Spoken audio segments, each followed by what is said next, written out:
Good evening, everyone. My name is Min Young, and the policy claim I'm arguing for is that the U.S. federal government should substantially curtail its domestic surveillance.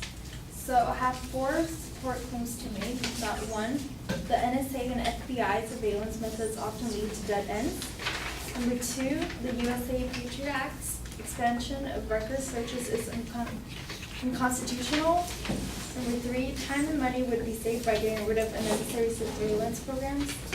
And number four, that the NSA should reduce the hops they make.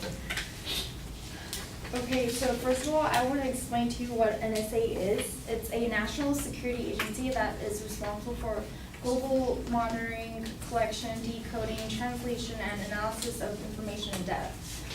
And so for my first point, that NSA and FBI surveillance methods often lead to dead ends.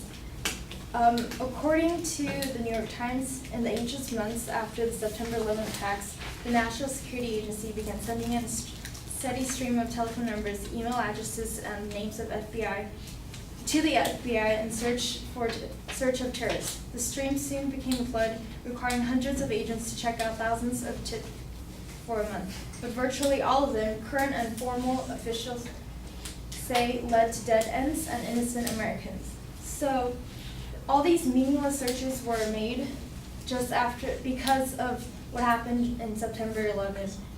And I don't think this is necessary, and that since they lead to dead ends, there's no point of going through their way and having FBI's go through their time making these searches.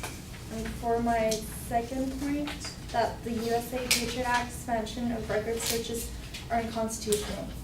So the USA Patriot Act, it was an act of Congress signed by Bush in October 2001, which allows the government to intercept and obstruct terrorism acts. But according to the American Civil Liberties Union, it violates the Fourth Amendment, which says that the government cannot conduct a search without obtaining a warrant, ensuring probable cause to believe that the person has committed or will commit a crime. And also violates the First Amendment's guarantee of free speech by prohibiting the recipients of search orders from telling others about those orders, even where there is no real need for secrecy. So all of these, not only it goes for it violates the Fourth Amendment, but also violates the First Amendment.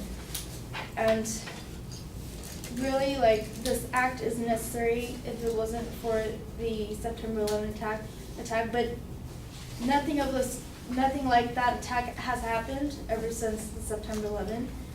And I just don't see it as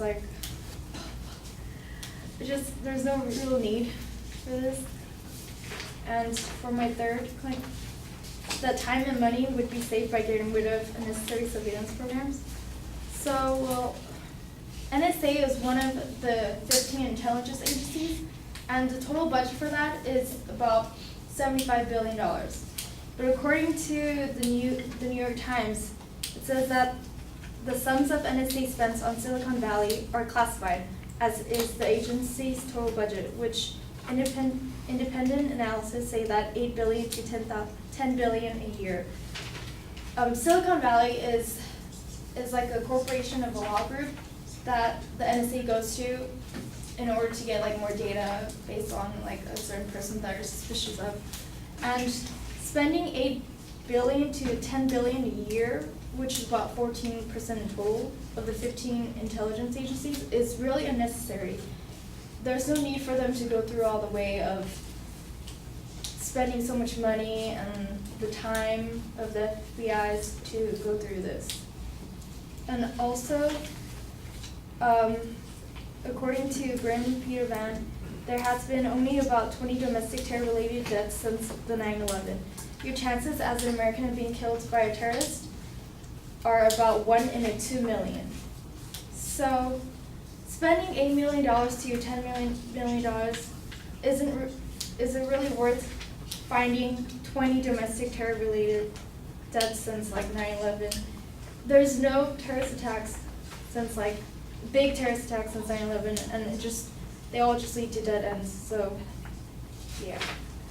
And that the fourth claim is that the NSA should reduce the hops made. So hops are like the number of skips that the NSA does if they find that one person suspicious. So for example, if someone found me suspicious, that the NSA would go through 3 times as much as me, which is 163 people, and then after that 163 people, from that 163 people, 26,634 people would be surveillanced by the NSA for no reason, or just because of me alone. So like all these hops are unnecessary, and yeah.